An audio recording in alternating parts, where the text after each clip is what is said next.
loneliness in leadership that is often not discussed until I've built a trusting relationship with the leaders that I work with. So often one of the things that isn't talked about is that the further up you go in a system, like an organisation, the less peers you have. So that's a really obvious one. Often also the stakes become higher.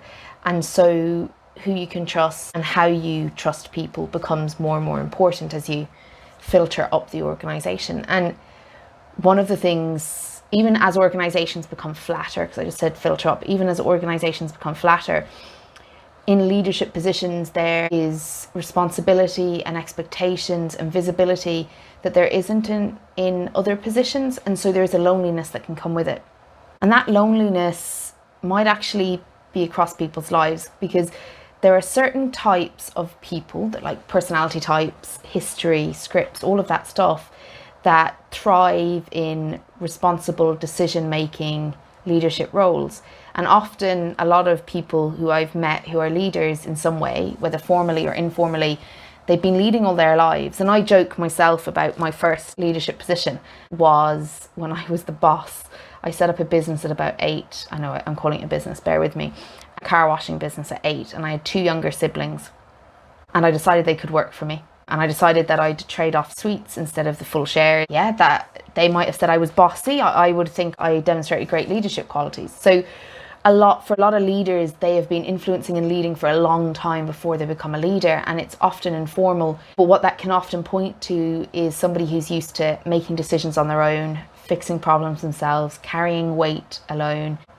And so for a lot of leaders, they might be head of their home in some way, like responsible for family of some sort. They might be responsible at work. They may be volunteering on a committee somewhere, and they tend to experience positions of support and responsibility frequently. And so the further up they go, the more they thrive and succeed through their own competence and confidence and capability. And hopefully they've learned to develop and access supports and all of that stuff. But what I've tended to find is that there can be an over-reliance in that skill set, which means that they can become quite isolated, can struggle to get the support that they need or know what it is or where to go.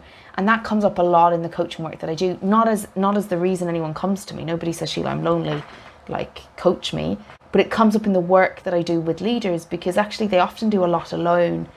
And so when they're under a lot of pressure or the stakes are high, that can be a really challenging position to be in.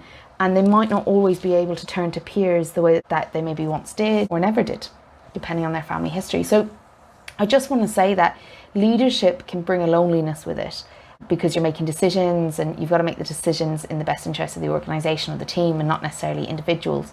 And that can be quite hard actually. As you start to succeed, you might find that there's less and less peers around you and less support. And I think that's worth considering. If you're in a leadership position and you're kind of thinking, you know, you're noticing this but you're not sure what to do with it, well, you don't come to coaching for that necessarily.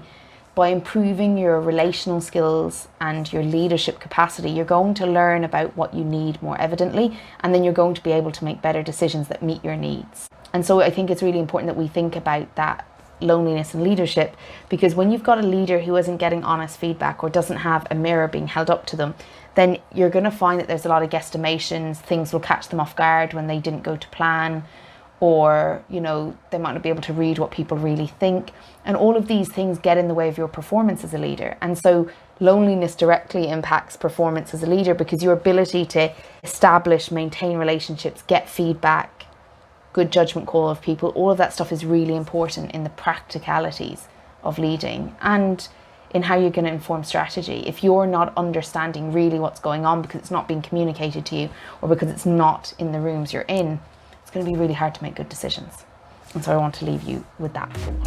If you want